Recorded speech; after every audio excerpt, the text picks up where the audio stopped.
Mais uma vez agradeço, a oportunidade de estar aqui falando. Que Deus abençoe a todos nós nesse momento. Eu escolhi o tema para compartilhar um pouco, com os irmãos, uma palavra breve. Como os irmãos sabem, eu sou uma pessoa de muito poucas palavras. Então, a Irene dá um tempo de 35 minutos, eu falo, meu Deus, é muita coisa, Muita coisa para essa pessoa. Mas, enfim, nós vamos falar sobre cantar, saúde e nos cristãos. Vamos fazer uma relação entre essas três coisas. O texto que nós escolhemos, para nos dar o contexto bíblico, assim, sobre toda essa palavra, Colossenses 3,16, que diz que a palavra de Cristo habite em vós abundantemente em toda a sabedoria, ensinando-vos e admoestando-vos uns aos outros, com salmos, hinos e cânticos espirituais, cantando ao Senhor com graça em vosso coração. E qual é a tese, então? A tese é: a prática da Igreja Evangélica de Cantarinos contribui para a saúde dos seus membros. Aí eu fui buscar a definição de saúde, Então, Organização Mundial da Saúde. E também Ministério da Saúde aqui do Brasil. E ambos os portais definem a saúde como um estado completo de bem-estar físico, mental e social, e não apenas ausência de doença ou enfermidade. E eu achei assim, eu senti falta de ter incluído a dimensão espiritual, Um bem-estar físico, mental, espiritual e social. Então, assim, como cristã, eu ainda acrescentaria o espiritual. E aí eu fui pesquisar, sobre essa questão do espiritual nessa definição da OMS, e encontrei que eles fizeram essa definição em 1946. Em 1999, uma resolução publicada em relação à emenda da Constituição da OMS, que estava sendo feita naquela época, foi proposto incluir essa dimensão espiritual no conceito.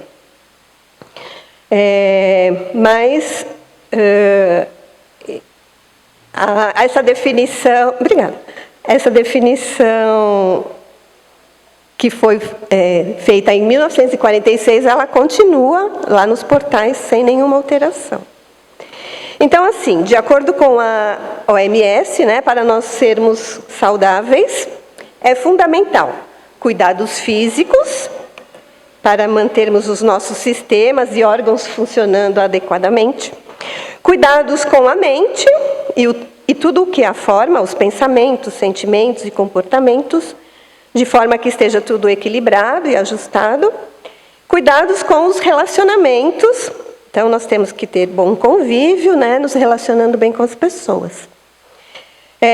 Então, para nós sermos saudáveis, nós devemos escolher e adotar bons hábitos e práticas que nos mantenham perseguindo esse estado, que é um estado ideal, Ainda que nós tenhamos muita limitação e pareça impossível de ser alcançado e mantido o tempo todo, nós devemos estar perseguindo esse estado, Devemos estar cuidando da nossa saúde. Agora, música e saúde. A música faz parte da vida humana desde os primeiros tempos, Como uma forma de expressão cultural, emocional e espiritual. Sabe-se através de pesquisas hoje e bastante estudos científicos que a música pode contribuir para a promoção da saúde. E também pode atuar de forma complementar à medicina convencional.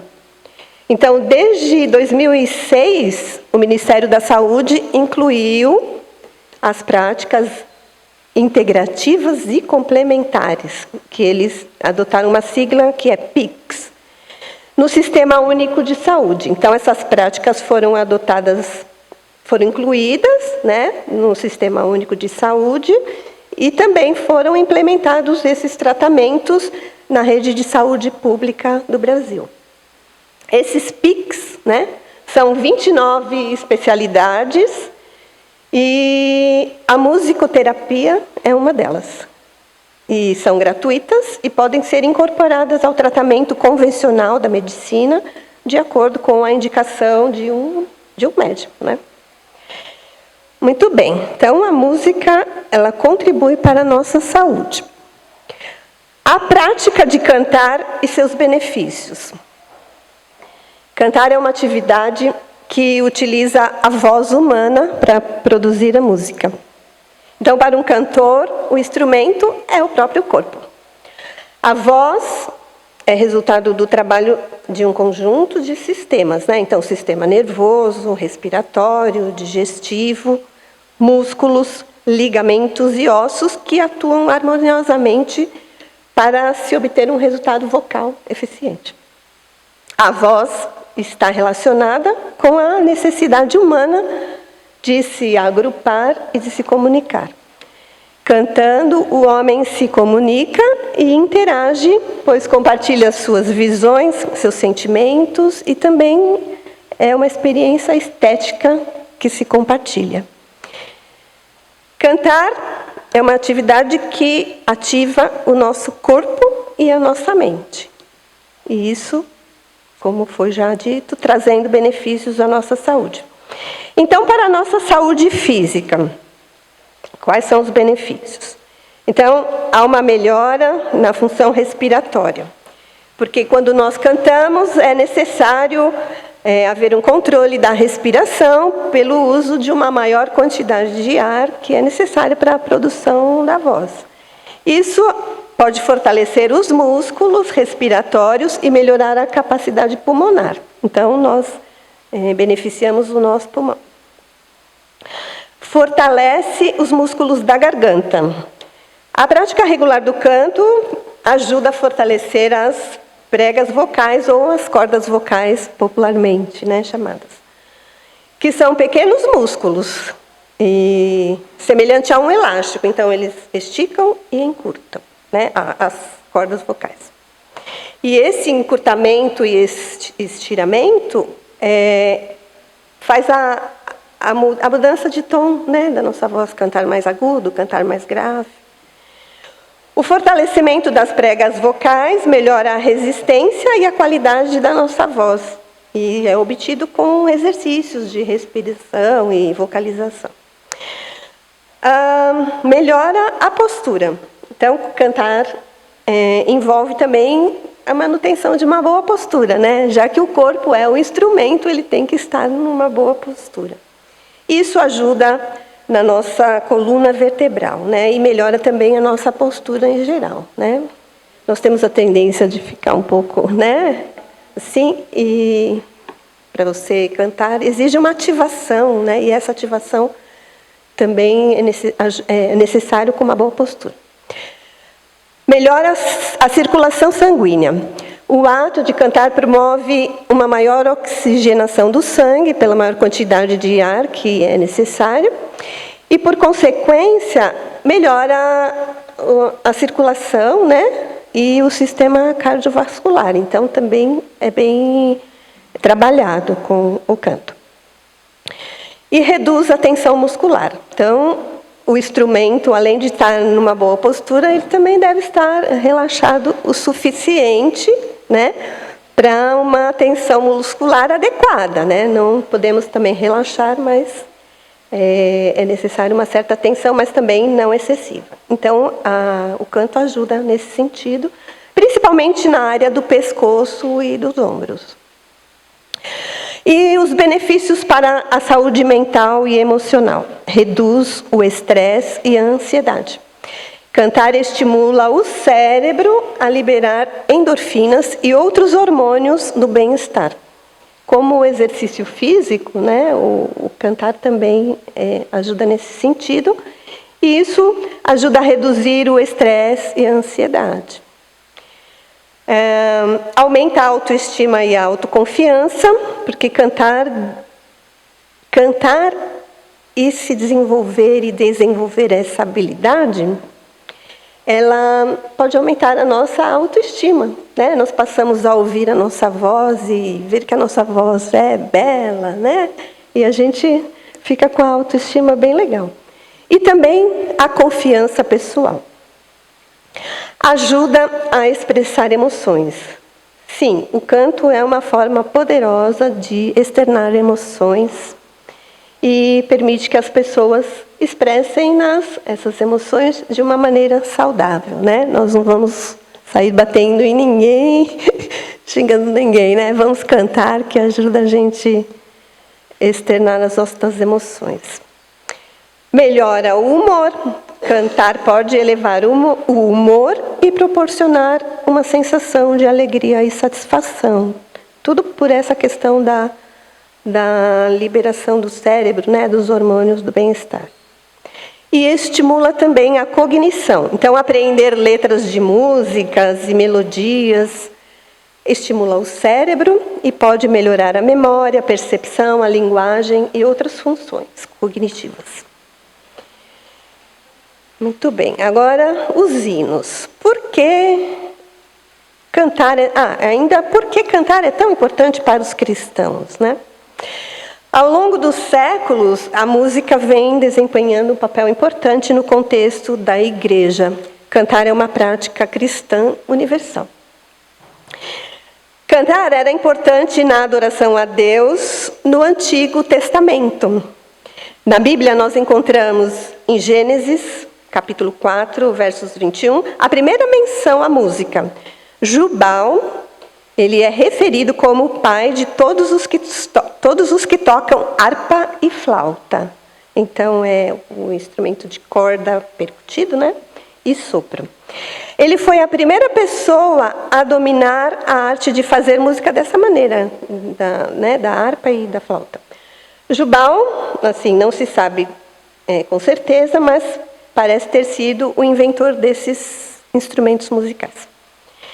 A primeira expressão musical vocal, né, cantada, mencionada na Bíblia, é a canção de Moisés e Miriam, uma das canções mais antigas de Israel, Êxodo 15, de 1 a 18. Nos Salmos também. Nos Salmos, a palavra Salmos quer dizer hinos sagrados ou canções de louvor e adoração. Os Salmos eram um inário, né? Então, nós encontramos nos Salmos um inário e somos convidados a cantar. Muitos dos Salmos, né, nos convoca a cantar. Os Salmos, como inário, eram usados no templo, na adoração, e eram liderados, esses salmos eram cantados sob a liderança de cantores treinados. E também o povo cantava quando faziam as peregrinações para Jerusalém. Então, durante as caminhadas para Jerusalém, o povo cantava os salmos. No Novo Testamento, a gente não tem muitas referências à música e cantar. Mas nos evangelhos de Mateus e Marcos, nós temos o relato de Jesus e os discípulos cantando um hino, conforme era costume dos judeus para concluir a celebração da Páscoa. E eles cantaram um dos salmos de Halel, que é esse conjunto de salmos do 113 ao 118, antes de deixar o cenáculo para irem ao Monte das Oliveiras. Também sabemos que no período inicial do cristianismo ou da igreja primitiva, os crentes cantavam louvores a Deus nas reuniões. E escrevendo aos Efésios e aos Colossenses, o apóstolo Paulo recomenda aos cristãos que no ensino do Evangelho de Cristo usassem do recurso de cantar salmos, hinos e cânticos espirituais. O canto foi presente, então, durante os 3 primeiros séculos da igreja, né? A igreja primitiva. Cantavam-se os salmos e também hinos que eram compostos pela própria comunidade. Foi um período de perseguição aos cristãos e eles se reuniam nas catacumbas, cavernas e eles precisavam se esconder, né? Ainda que perseguidos, faziam uso da música como instrumento de adoração ao Senhor, como no caso de Paulo e Silas, que cantaram na prisão. Cantar, então, é importante para nós cristãos. Por quê? Porque nós desejamos louvar ao Senhor com o nosso fôlego. E cantar expressa o sentimento do nosso coração de fé e amor a Deus. Além de nós seguirmos essa fundamentação e essas tradições bíblicas. Então, agora, os hinos cristãos. Hino cristão hino é um tipo específico, né, de composição, né? O hino cristão é um poema de louvor a Deus, escrito para ser cantado por uma congregação durante um culto. Então, esse é o propósito do hino. Rolando de Nassau foi um crítico musical e foi colunista do Jornal Batista por 60 anos. Ele escreveu no Jornal Batista de 1951 a 2018. E ele escreveu sobre os hinos cristãos e o cântico congregacional. Então, ele escreveu o seguinte: os hinos foram cantados na igreja primitiva do século III ao século V. Então, por 2 séculos, né? E aí, em seguida, ele fala: voltaram à participação das congregações com a reforma de Lutero no século XVI.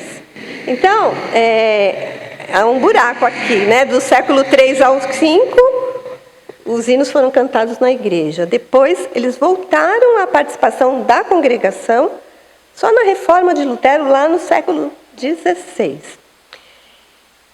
E a adoção dos hinos pelos evangélicos, então, evangélicos, eles se referem às igrejas que não são reformadas, aconteceu no século XVIII.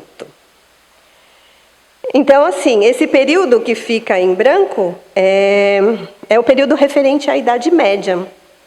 E durante a Idade Média, a gente, assim, lendo, a gente vê que a música vocal era muito forte. Mas a prática musical, a música, ela ficou confinada à igreja, que na época era Roma, né? A igreja que foi oficializada, né? E apenas os monges, os padres e os bispos, as pessoas do clero, que tinham, assim, que praticavam a música, né, na igreja. E a congregação não participava ativamente das liturgias. A congregação não participava. O saber musical ficou restrito aos membros do clero. E essa mudança só ocorreu a partir de Lutero, como o Rolando de Nassau disse, né? Só no século XVI. E aí ele ainda continua dizendo: no Brasil, os hinos são o canto tradicional dos batistas desde 1882 e são o reflexo da identidade denominacional estampada nos hinários Cantor Cristão e HCC. Então, assim, desde 1882, as igrejas batistas tradicionalmente cantam os hinos e eles refletem a identidade, né, de nós, o povo batista. Qual a característica dos hinos cristãos tradicionais ou os clássicos, né? Então, primeiro, eles são estróficos. Então, como são poemas, né, como diz que um hino é um poema, eles são compilados em estrofes. Então, possuem várias estrofes, melodia. Então, a primeira estrofe, a segunda estrofe, a terceira estrofe, a quarta estrofe, todas a gente canta com a mesma melodia. O conteúdo é doutrinário e teocêntrico. Os textos são poéticos, escritos em versos e estrofes. Os textos que são mais subjetivos, ainda assim, eles são direcionados a Deus ou falam sobre Deus mais do que autorreferencia a pessoa que escreveu. As melodias são facilmente cantáveis. O alcance vocal da melodia, então, é facilitado, né, para o povo cantar. Então, é médio, não é nem muito agudo, nem muito grave, né? Então, para todo mundo cantar. Os ritmos das melodias são simples. Eles podem ser cantados sem tecnologia ou mesmo instrumentação. E realmente, né? A gente canta muitos hinos sem precisar do acompanhamento. E isso também é um ponto importante para a saúde vocal, a saúde da voz. Porque os sons amplificados, né, os sons elétricos, eles sobressaem-se as nossas vozes, né? Então, muitas vezes, eu já tive essa experiência de estar tentando cantar mais alto do que a instrumentação, né? E isso é muito ruim para a voz. A gente não pode competir com o som quando ele é muito alto, né? Então, esse ponto dos hinos também é uma coisa importante. Geralmente, eles contêm mais palavras do que as canções populares contemporâneas, mas cada linha é metricamente precisa. Os hinos podem abranger um conteúdo teológico ou apresentar uma narrativa mais amplamente do que outras canções. Em geral, um hino conta uma história ou apresenta um argumento. E aí, numa série de versos, ele é construído, né? O argumento ele é construído. Cada verso vai construindo sobre o outro ou continua a narrativa que foi iniciada. Muito bem.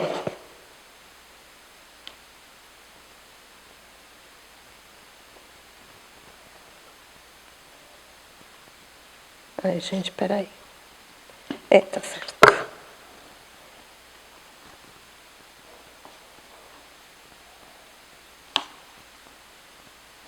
Bom, então, aqui eu já estou indo para a minha conclusão, certo? Muito bem. Então, nós fizemos a afirmativa no começo, né? A nossa tese. A prática da Igreja Evangélica de cantar hinos cristãos contribui para a saúde dos seus membros. E, primeiro, ela contribui sim, porque além dos benefícios todos esses que nós falamos, né? Os benefícios para a saúde física, para a saúde emocional e para a nossa mente. Os hinos carregam verdades bíblicas e nelas nós encontramos o plano de Deus para o nosso relacionamento com Ele e para o nosso bem-estar. Ou seja, nós encontramos respostas para o significado da nossa vida, os propósitos da nossa vida, e também encontramos orientações para nós fazermos as melhores escolhas nos diversos momentos da nossa vida. Então, é a palavra de Cristo como parte essencial da nossa vida cristã. Em segundo lugar, sim, os hinos contribuem para a nossa saúde, porque cantando os hinos, seja nos nossos encontros, ou seja na nossa devoção pessoal, nós alimentamos a nossa memória com verdades bíblicas e nós possibilitamos assim que elas morem, né? Como o apóstolo Paulo escreveu, que a palavra habite, né, em nós. Então nós estamos alimentando a nossa memória com esses pensamentos, com essas verdades bíblicas, e assim nós desalojamos os pensamentos e as emoções ruins. Encontramos, assim, forças para as nossas fraquezas, esperança para as nossas dificuldades e sabedoria para as nossas decisões. É a palavra de Cristo habitando abundantemente em nós. Terceiro lugar, sim, o cântico de hinos na igreja contribui para a nossa saúde, porque a estrutura dos hinos é projetada para promover a participação de todo mundo dentro de uma congregação. Então, incentiva o canto coletivo, promovendo a unidade dos crentes. Desta forma, nós testemunhamos e proclamamos a nossa fé. Pertencemos a um grupo que compartilha a mesma fé em Jesus. Somos corpo de Cristo. Cantando na congregação, eu instruo e sou instruída. Eu admoesto e sou admoestada. Eu apoio e sou apoiada. Eu conforto e sou confortada. É a palavra de Cristo sendo ensinada e vivida de forma comunitária na vida da igreja. Em quarto lugar,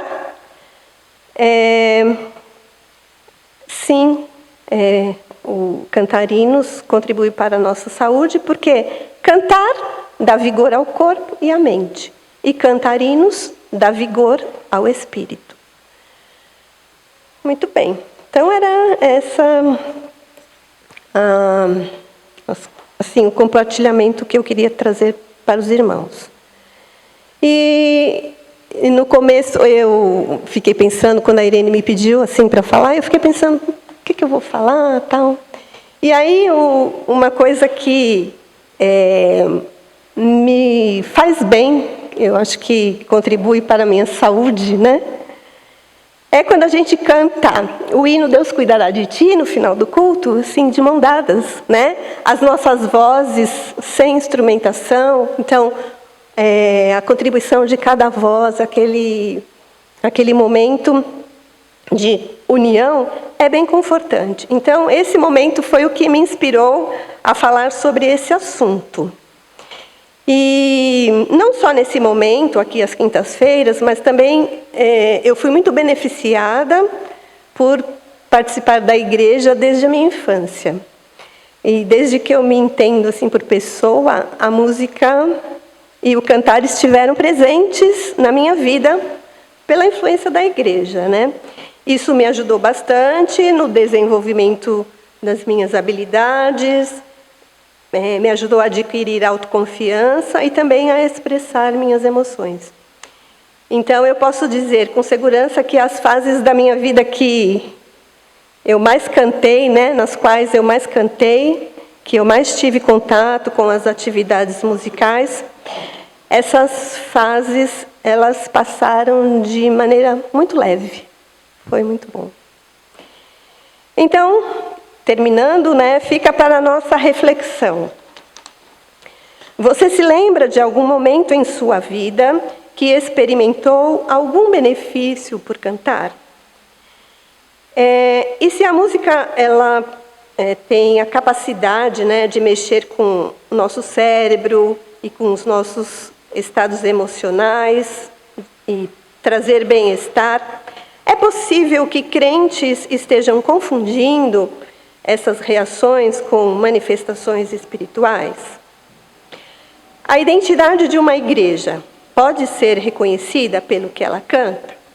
Então, fica para a reflexão de cada um. Amém. Obrigada pela atenção.